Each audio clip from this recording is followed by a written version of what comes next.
আপোনাক এতিয়া আমি প্ৰশ্ন কৰিব ওলাইছোঁ যে আপোনাৰতো এতিয়া বয়স বহুখিনিয়ে হৈছে, মানে এতিয়া কিমানমান বয়স হৈছে আপোনাৰ? মোৰ এতিয়া 53 ৰানিং।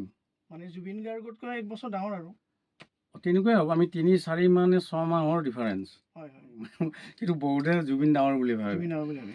কিন্তু কেতিয়াবা ওলাই কথাটো, হয় কিন্তু মই সঁচা কথা আৰু এইবোৰ লুকাই লাভ নাই আৰু। এতিয়া বিয়া পাতিছোঁ যেতিয়া আৰু ল'ৰা ছোৱালী হৈ গ'ল আৰু এতিয়াতো বয়সটো লুকাই লাভ নাই। লাভ নাই হয়। গতিকে এতিয়া মোৰ 53 ৰানিং। 53। গতিকে তেনেকৈ চলি আছে। আৰু তথাপিও যে ইমান ধুনীয়া হৈ আছে আপুনি, কাৰণ কি? কিবা বিউটি পাৰ্লাৰত কিবা কৰে নেকি এনেকুৱা? নাই মইতো পাৰ্লাৰ ক'ত যাওঁ, মই চুলি কাটিব লাগিলে মোৰ ঘৰতহে আহে চুলি কাটিব, মই বাহিৰত তেনেকৈ নাযাওঁ। কিন্তু কথা হ'ল কি, মই অলপ মানে এইবিলাক খোৱা এইবিলাক খাদ্য বা এইবিলাক মেইনটেইন কৰি খাওঁ, বা তেনেকৈ বইল বা শাক পাচলি বা অকণমান নিজকে মেইনটেইন কৰোঁ, কাৰণ মেইনটেইন কৰিবই লাগিব আজিকালি। আগৰ কথা বেলেগ আছিলে, আগৰ কথাবিলাক ইমান গুৰুত্ব দিয়া নাছিলে, কিন্তু এতিয়া অলপ নিজৰ ফিজিকটোৰ ওপৰতো গুৰুত্ব দিব লগা হৈছে। গতিকে অলপ মই মেইনটেইন কৰোঁ, আৰু সেইকাৰণে চাগে ঠিক আছোঁ আৰু। আমিও দেখি থাকোঁ, মানে আপুনি কিবা কিবি মিক্সিত বটি খাই থাকে, আপুনি আদা এইবিলাক কিবা কিবি আৰু মানে ৰাতিপুৱা আৰু অলপ বেলেগ ধৰণৰ মই খাওঁ, কিন্তু মানে ফ্ৰী থাকিলেহে খাওঁ, কাৰণ আমিতো প্ৰগ্ৰেম থাকিলেতো নোৱাৰোঁ, কাৰণ ৰাতিপুৱা আহি পাওঁ, শুব লাগে, আকৌ গধূলি যাবৰে হয়।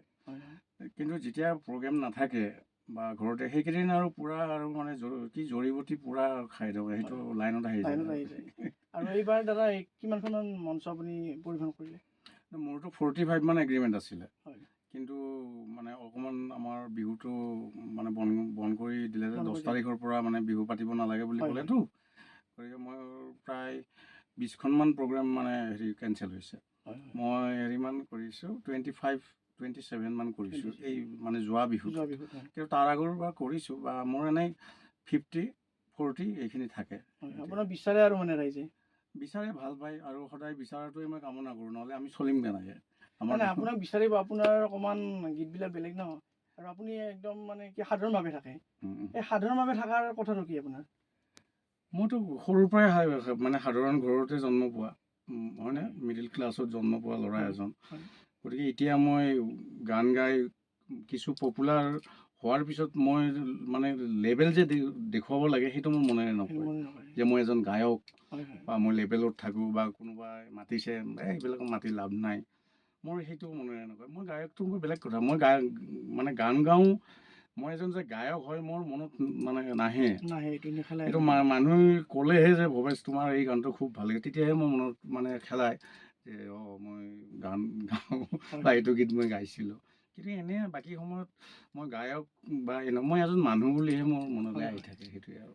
আৰু বৰ্তমান আপোনাৰ যি কেইখনমান আপোনাৰ বাছ আছিলে, এজন খুব জনপ্ৰিয়, কিন্তু বৰ্তমান আছে নাই এতিয়া গাড়ী মানে কি হ'ল, আগৰ কেইখন মোৰ বাছ কেইখন নাই, কাৰণ বয়স হৈ গ'ল। 15 বছৰ হৈ যোৱাৰ পিছততো নোৱাৰি চলাব, গতিকে বাছ কেইখন নাই। এতিয়া সৰু ভাইটিৰ আল্ট্ৰা আছে 2খন, কিন্তু মোৰ নাই। আৰু মোৰতো মানুহে মোৰ বুলিহে কয়, কিন্তু মইনো ক'ত গাড়ীৰ মাথা মাৰিব পাৰোঁ, হয়নে কথাটো? আমি এইটো লাইন নাজানো একো।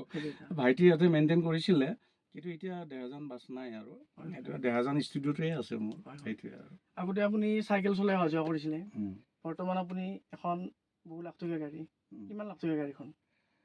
বেছি নহয়, এইটো ক'ব লাজ লাগে, ইমান লাখ টকীয়া নহয়, এটা 30 বা 28 ইমান লাখৰ গাড়ী 2খনেই আছে, তাত অহা যোৱা কৰোঁ। আৰু এইটো আৰু মানে কি, মানুহৰ মানে এইটো আশীৰ্বাদ আৰু, উঠিব পাৰিছোঁ যে গাড়ীত, নিজে ড্ৰাইভ কৰি যাব পাৰিছোঁ ক'ৰবাত যাব লাগিলে, বা বেলেগৰ গাড়ী যে বেলেগৰ গাড়ীত যে যাব লগা হোৱা নাই, সেইটো আৰু মানে এইটো আৰু মানুহৰ আশীৰ্বাদ বুলিয়ে ক'ব লাগিব।